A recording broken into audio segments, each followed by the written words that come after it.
मेरे प्रिय दर्शकों नमस्कार। प्रिय दर्शकों, त्रिशु ज्योतिष में मैं आपका दिल से स्वागत करता हूं और आपको बहुत धन्यवाद देता हूं कि आप मेरे वीडियो बड़ी उत्सुकता से देख रहे हैं। आशा करता हूं आगे भी देखते रहेंगे। आपको मालूम है, मैं वास्तविक कुंडली का वीडियो बनाता हूं, या कुंडली मैंने लिखी हो या पत्रिका देखी हो या किसी ने प्रश्न किया हो, वह कुंडली आपकी भी हो सकती है। वास्तविक कुंडली से वीडियो बनाता हूं और उन उन योगों को मैंने अनुभव में डाला है। तो जो आपकी कुंडली एक दर्पण है, मैं उसके सामने आपके रखता हूं कि आपकी कुंडली क्या कहती है। आपसे हमेशा आग्रह में विनती रहती है, मेरी आग्रह रहता है कि अगर मेरा वीडियो आपको अच्छा लगता है तो लाइक करें। 2 शब्द कमेंट्स में भी लिख दें ताकि मेरा मनोबल ऊंचा हो और मुझे इस बात का आभास हो जो मैं प्रयत्न कर रहा हूं आपका मार्गदर्शन का, क्या आपको मेरा वीडियो अच्छा भी लगना चाहिए, उससे मेरी पुष्टि हो जाती है। आज हम एक विषय पर विचार करते हैं। एक कन्या की कुंडली है। प्रश्न है, क्या मैं आईएएस बन सकती हूं? मैं भरसक कोशिश कर रही हूं।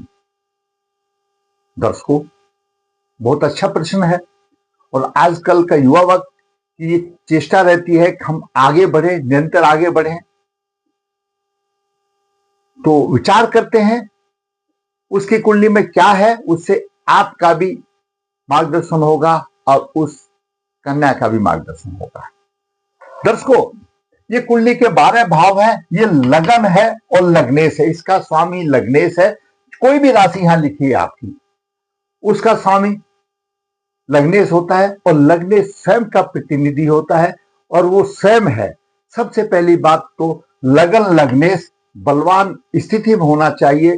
चाहे आप कोई भी काम कर रहे हैं, चाहे आईएएस बनने जा रहे हैं या कुछ भी, व्हाटएवर जो भी है, वो उसमें लगन लग्नेश का बलवान होना बहुत ही जरूरी है।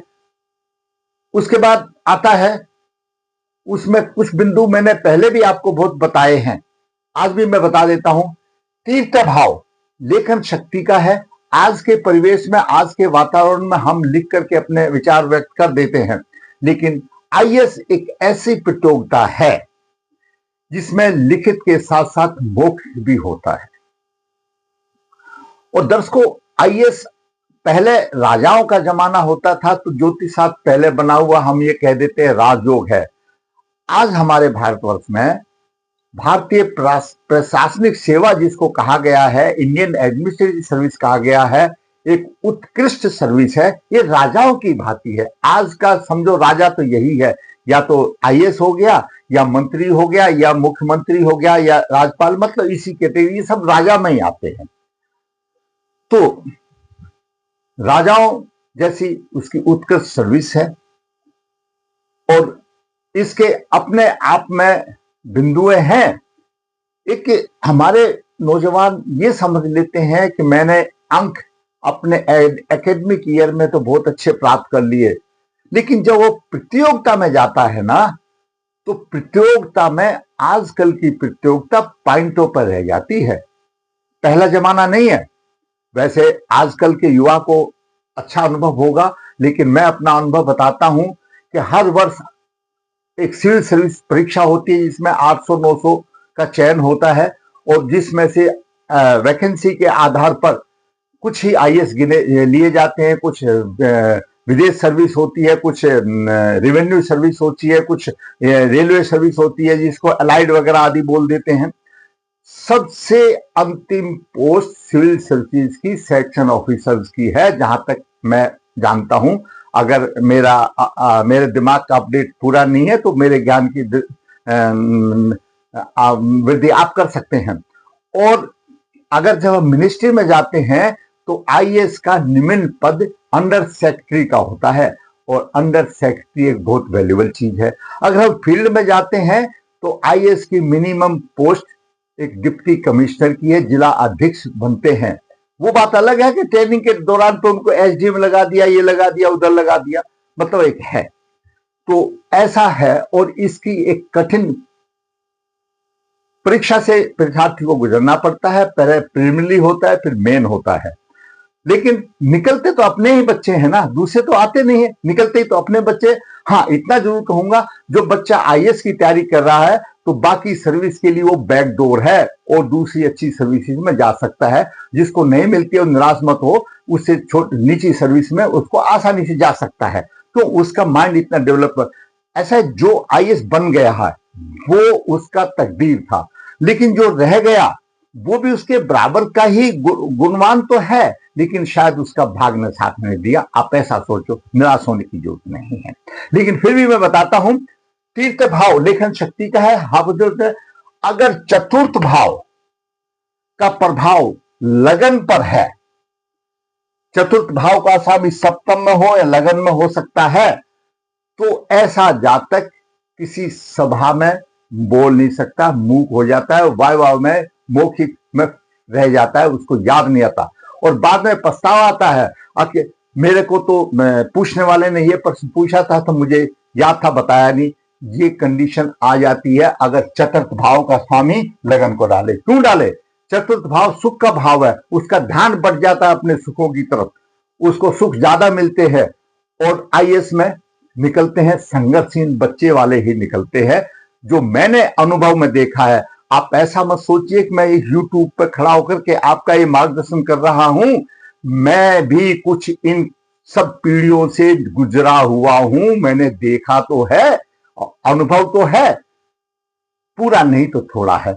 और बाकी बचा हुआ कुछ आपके कमेंट्स मुझे बता देंगे, मैं आपके कमेंट्सों को सराहनीय देता हूं। तो आईएएस एक ऐसी उत्कृष्ट सर्विस है। तो चतुर्थ भाव का स्वामी अगर लगन में हो या सप्तम भाव में तो भी विघ्न डालता है। भाग्य भी प्रबल होना चाहिए, कर्म करने की निष्ठा भी प्रबल होनी चाहिए, छठा भाव भी बलवान होना चाहिए। ये कुछ बिंदु है और बुद्धि है, तो उसने एक इतनी उत्कृष्ट सर्विस लेनी है तो वो भी होनी चाहिए। और फिर प्रतियोगिता का जमाना है, एकेडमिक ईयर में तो आपके पास मार्क्स थे जितने मिले तो आपको एक सर्टिफिकेट मिल गया, पास हो गए, डिस्टिंक्शन हो गया, ये हो गया 150 में से 150।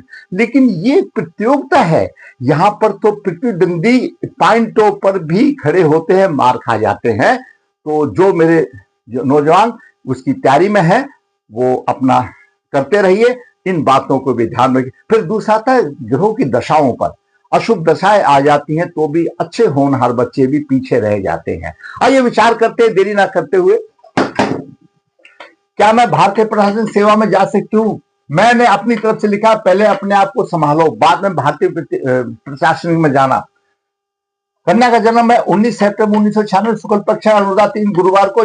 जन्म के समय पर कर्क लगन हुआ, कर्क लगन की 22 डिग्री है, लगन में शुक्र 18 डिग्री है, मंगल नीच राशि में 11 डिग्री 48 मिनट लेकर के, द्वितीय भाव में बुध 29 डिग्री लेकर अस्त है, तीसरे भाव में सूर्य 2 डिग्री और राहु 14 डिग्री लेकर के है, पंचम भाव में चंद्रमा नीच राशि का, लग्नेश नीच राशि का है, छठे भाव में गुरु अपनी राशि का 14 डिग्री विराजमान है, भाग्य भाव में शनि 10 डिग्री और केतु 14 डिग्री 45 मिनट लेकर विराजमान है। यह ग्रहों की स्थिति रही। करक लगन वाले दर्शकों, करक लगन वालों को बहुत भावनात्मक दृष्टि होती है और वो बड़े भावुक होते हैं और भावना के प्रवाह में ऐसे बह जाते हैं कि अपना भला बुरा भी नहीं सोचते, कठिन परिश्रम करने वाले होते हैं, लेकिन वो बात अलग है, फल उनको मिलता है, थोड़ी सी देर से मिलता है। हमेशा उनकी आगे बढ़ने की चेष्टा रहती है, आत्मविश्वासी और न्याय प्रिय होते हैं। दाम्पत्य सुख हमेशा थोड़ी सी परेशानी आ जाती है। और लगन में मंगल है, नीच राशि का है, मंगल कारक ग्रह है, पंचम का भाव का स्वामी, दसम भाव का स्वामी, लगन में नीच मंगल, इसको नीच राजयोग कहा गया है। राजयोग है, नीच राजयोग है, परेशानी सी देगा। किसी प्रकार की चोट आदि का भी भय हो सकता है क्योंकि केतु की दृष्टि है, एक्सीडेंट का भी लगता। जीवन साथी इसका सुंदर होगा क्योंकि सप्तम भाव को उस दृष्टि से देख रहा, जीवन साथी का सुंदर होगा, परंतु साथ में शुक्र भी है। कर्क राशि में मंगल और शुक्र का हो जाना भावना तो वैसी है, यहां पर एक थोड़ी सी गड़बड़ है। गड़बड़ यहां पर है, शुक्र चतुर्थ भाव का स्वामी है, जैसे मैंने बताया चतुर्थ भाव का स्वामी लगन में हो या लगन को देखता हो तो उसका ध्यान शुक्र की तरफ जाता। शुक्र सुख देने वाला है, शुक्र भौतिक सुख देने वाला है, सुख दाम्पत्य सुख देने वाला है और सुख काम वासना भी देने वाला है। यहां पर एक चीज और आती है, आपके बच्चे में भी हो सकती है, ये सब हमारे ही बच्चे हैं। शुक्र के साथ मंगल है। आप लोगों ने किसी पेट्रोल पंप पर देखा होगा कि माचिस की डब्बी बाहर रख दी जाती है, मोबाइल नहीं चलाया जाता है, क्यों? पेट्रोल है वहां पर और माचिस की डिब्बी आग है, ऊर्जा है। इसी तरह से मंगल ऊर्जा है और शुक्र विलास देने वाला है। जब मंगल और साथ साथ होंगे तो कहीं ना कहीं अशुभता वाली प्रतीक हो जाती है, प्रेम प्रसंग बढ़ जाते हैं, प्रेम विवाह हो जाते हैं। ऐसा नहीं है कि भाई कुछ प्रेम विवाह की तरफ हो जाता है। उन बच्चों का ध्यान शिक्षा की तरफ ना भटक करके इस तरफ भी भटक जाता है कि शुक्र लगन में बैठा हुआ, शुक्र विलासा देने वाला है और साथ साथ ऊर्जा भी बैठी हुई है। तो इस चीज पर अपने आप को सावधान रखने का है। तीर्थ भाव में राहु बलवान है, तीर्थ भाव बलवान है, रेखा शक्ति अच्छी हो सकती है। सूर्य कम, बुध अस्त है, बुध बुद्धि का कारक है, वाणी का कारक है, तो बुद्धि भी कहीं कमजोर है। उससे ज्यादा सबसे बड़ी बीमारी क्या आ गई है, लगन का स्वामी चंद्रमा अस्त है पंचम भाव में, उधर मंगल भी नीच है और चंद्रमा भी नीच है। यहां पर थोड़ी सी परेशानी आ गई। चंद्रमा मन का कारक है, नीच राशि में है, मानसिक बल कमजोर होगा और केतु की दृष्टि से पीड़ित है। संतान में परेशानी होगी, मानसिक बल में परेशानी होगी, पूर्ण डिसीजन लेने में परेशानी होगी, वाह बिल्कुल नहीं कर सकता कि उसका मानसिक बल कमजोर है। ऐसे जातक हमेशा जैसे बोलते हैं ना कि रात के टाइम में जाना, भाई लाइट को बंद करके आ जाओ, वो नहीं कर सकता। अंधेरे कमरे में नहीं जा सकता, डर लगता है, भय होता है, ये काम इसका रहेगा। हाँ, लेकिन मंगल शुक्र है, प्रेम विवाह का योग है, लेकिन निश्चल प्रवृत्ति है, यानी ये हमेशा छला जाता है, कोई ना कोई इसको छल जाता है और ये किसी को छलने वाली नहीं है। कोई यहां पर आप छल सकता है, मेरे बेटो मेरे बच्चों, आपको छल सकता है क्योंकि चंद्रमा नीच परिस्थिति में है। आप चौराहे पर ऐसे कभी खड़े हो जाओगे कि आपको रास्ता दिखाई नहीं देगा और लोग आज की दुनिया में आपको छल लेंगे, आपको छला जाएगा। तो यहां पर आपने भी विशेष ध्यान रखना है क्योंकि चंद्रमा आपका नीच राशि में है। बुध अस्त हो गया, बुद्धि का बुद्धि थोड़ी सी कमजोर होगी और जैसे मैंने बताया आप इंटरव्यू में आपको ये सबसे बड़ी परेशानी दे सकते हैं। हाँ, अब आइए छठे भाव पर। छठे भाव में धनु राशि में गुरु अपनी राशि में है, शत्रुओं पर अपने ज्ञान से काबू करने वाली कन्या है, अपने ज्ञान से शत्रुओं को काबू करने वाली और दसम भाव को देख रही है। यही एक उसका जो योग है उसको आगे बढ़ाने की चेष्टा करता है, संघर्ष करने वाली है और दसम भाव को देख रही है तो व्यवसाय में उसको प्रतिष्ठा का योग मिलता है। सिर्फ एक गुरु से ही मिल रहा है, छठे भाव से ही मिल रहा है, प्रतिष्ठा मिल रहा है, संघर्ष करके प्रतिष्ठा लेने वाली है। लेकिन रुकावट कहां हो रही है, रुकावट हो रही है चंद्रमा की हो रही है, रुकावट हो रही है भाग्य भाव की हो रही है। भाग्य भाव में शनि और केतु भी है और तो भाग्य भाव साथ नहीं दे रहा और लगन लगने साथ नहीं दे रहा। गुरु साथ देना चाहता है, ऊपर उठाना चाहता है, लेकिन लगन और लगने दोनों पीड़ित हैं। इनको आपको बलवान करना पड़ेगा, तब आप सोचो कि कोई कंपटीशन आगे दे सकते हैं, कुछ ना कुछ मिल सकता है, आपको कुछ ना कुछ एफर्ट्स लगाना पड़ेगा।